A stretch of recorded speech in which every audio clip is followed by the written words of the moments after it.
ರಾಜ್ಯ ಪಠ್ಯಕ್ರಮದಿಂದ ಹಿಂದಿಗೆ ಕೋಕ್ ಕೊಡುವಂತಹ ಕಾಲ ಸನ್ನಿಹಿತವಾಗಿದೆ. ತ್ರಿಭಾಷಾ ನೀತಿಗೆ ಗೇಟ್ ಪಾಸ್ ಕೊಟ್ಟಿರುವಂತಹ ಸರ್ಕಾರ ದ್ವಿಭಾಷಾ ಸೂತ್ರವನ್ನ ಅಳವಡಿಸಿಕೊಳ್ಳೋಕೆ ಹೆಜ್ಜೆಯನ್ನ ಇಟ್ಟಿದೆ. ಕರ್ನಾಟಕದಲ್ಲಿ ಎನ್ಇಪಿ ಬದಲು ರಾಜ್ಯ ಶಿಕ್ಷಣ ನೀತಿಯನ್ನ ಜಾರಿಗೊಳಿಸುವುದಕ್ಕೆ ಸರ್ಕಾರ ತೀರ್ಮಾನವನ್ನ ಮಾಡಿದೆ.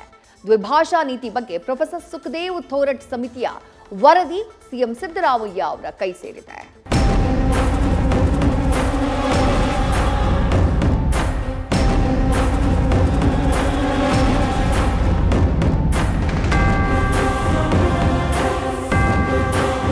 ಮಾತೃಭಾಷೆ ಕನ್ನಡ, ಆದ್ರೆ ಸೋಕಾಲ್ಡ್ ರಾಷ್ಟ್ರೀಯ ಭಾಷೆ ಹಿಂದಿ.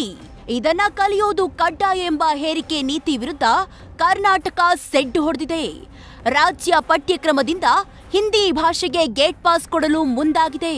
ರಾಷ್ಟ್ರೀಯ ಶಿಕ್ಷಣ ನೀತಿಯ ಬದಲಾಗಿ ಕರ್ನಾಟಕದಲ್ಲಿ ರಾಜ್ಯ ಶಿಕ್ಷಣ ನೀತಿಯನ್ನ ಜಾರಿಗೊಳಿಸಲು ಸರ್ಕಾರ ಮುಂದಡಿ ಇಟ್ಟಿದೆ. ರಾಜ್ಯದಲ್ಲಿ ದ್ವಿಭಾಷಾ ಸೂತ್ರ ಅಳವಡಿಕೆಗೆ ಸರ್ಕಾರದ ಹೆಜ್ಜೆ. ಸಿಎಂ ಕೈ ಸೇರಿದ ಪ್ರೊಫೆಸರ್ ಸುಖದೇವ್ ಥೋರಟ್ ಸಮಿತಿ ವರದಿ.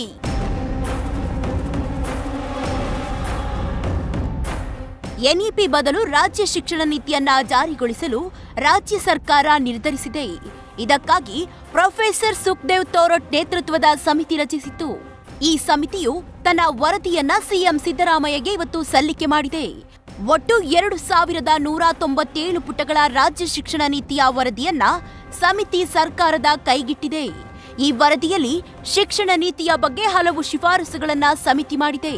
ಮೊದಲ ಭಾಷೆಯಾಗಿ ಕನ್ನಡ ಅಥವಾ ಮಾತೃಭಾಷೆ ಕಲಿಕೆಗೆ ಅವಕಾಶ ಕಲ್ಪಿಸಲಾಗಿದೆ. ರಾಜ್ಯದಲ್ಲಿ 2+8+4 ರಚನೆಯ ಅಳವಡಿಕೆಗೆ ಸಮಿತಿ ಶಿಫಾರಸು ಮಾಡಿದೆ. ಅಂದ್ರೆ 2 ವರ್ಷ ಪೂರ್ವ ಪ್ರಾಥಮಿಕ ಶಿಕ್ಷಣ, ಬಳಿಕ 8 ವರ್ಷ ಪ್ರಾಥಮಿಕ ಶಿಕ್ಷಣ, ಬಳಿಕ 4 ವರ್ಷ ಮಾಧ್ಯಮಿಕ ಶಿಕ್ಷಣವನ್ನ ನೀಡುವಂತೆ ಶಿಫಾರಸು ಮಾಡಿದೆ. ಒಂದು ಕಡೆಯಿಂದ ಇನ್ನೊಂದು ಕಡೆ ವಲಸೆ ಹೋಗುವ ಪೋಷಕರ ಮಕ್ಕಳಿಗಾಗಿ ವಲಸೆ ಶಾಲೆ ಸ್ಥಾಪನೆ ಮಾಡಬೇಕು. ಮಾಧ್ಯಮಿಕ ಶಿಕ್ಷಣವನ್ನ ಸಾರ್ವತ್ರಿಕಗೊಳಿಸಬೇಕೆಂದು ಸಮಿತಿ ತನ್ನ ವರದಿಯಲ್ಲಿ ಶಿಫಾರಸು ಮಾಡಿದೆ. ಎಲ್ಲಾ ಬೋರ್ಡ್ ಶಾಲೆಗಳಲ್ಲಿ 5ನೇ ತರಗತಿಯವರೆಗೂ ಕನ್ನಡ ಅಥವಾ ಮಾತೃಭಾಷೆ ಬೋಧನಾ ಮಾಧ್ಯಮವಾಗಿ ಕಡ್ಡಾಯಗೊಳಿಸಬೇಕು. 2 ವರ್ಷಗಳ ಪೂರ್ವ ಪ್ರಾಥಮಿಕ ಶಿಕ್ಷಣವನ್ನ ಪ್ರಾಥಮಿಕ ಶಾಲೆಗಳಲ್ಲೇ ನೀಡಬೇಕು ಅಂತ ಶಿಫಾರಸು ಮಾಡಿದೆ. ಶಾಲಾ ಶಿಕ್ಷಣದ ಖಾಸಗೀಕರಣವನ್ನ ತಡೆಗಟ್ಟಬೇಕು ಅಂತಲೂ ವರದಿಯಲ್ಲಿ ತಿಳಿಸಲಾಗಿದೆ. 4 ವರ್ಷಗಳ ಪದವಿ ಶಿಕ್ಷಣವನ್ನ ರಾಜ್ಯ ಶಿಕ್ಷಣ ನೀತಿಯಲ್ಲಿ ಕೈಬಿಡಲಾಗಿದೆ. ಈ ಹಿಂದಿನಂತೆ 3 ವರ್ಷಗಳ ಪದವಿ, 2 ವರ್ಷಗಳ ಸ್ನಾತಕೋತ್ತರ ಶಿಕ್ಷಣಕ್ಕೆ ಈ ವರದಿ ಶಿಫಾರಸು ಮಾಡಿದೆ. 4 ವರ್ಷಗಳ ಪಿಎಚ್ಡಿ ಕೋರ್ಸ್ ಜಾರಿಗೆ ಶಿಫಾರಸು ಮಾಡಲಾಗಿದೆ. ಪಿಯು ಕಾಲೇಜುಗಳಲ್ಲಿ ಸಮಗ್ರ ಲೈಂಗಿಕ ಶಿಕ್ಷಣ ಪರಿಚಯಿಸಲು ಸಮಿತಿ ಶಿಫಾರಸು ಮಾಡಿದೆ.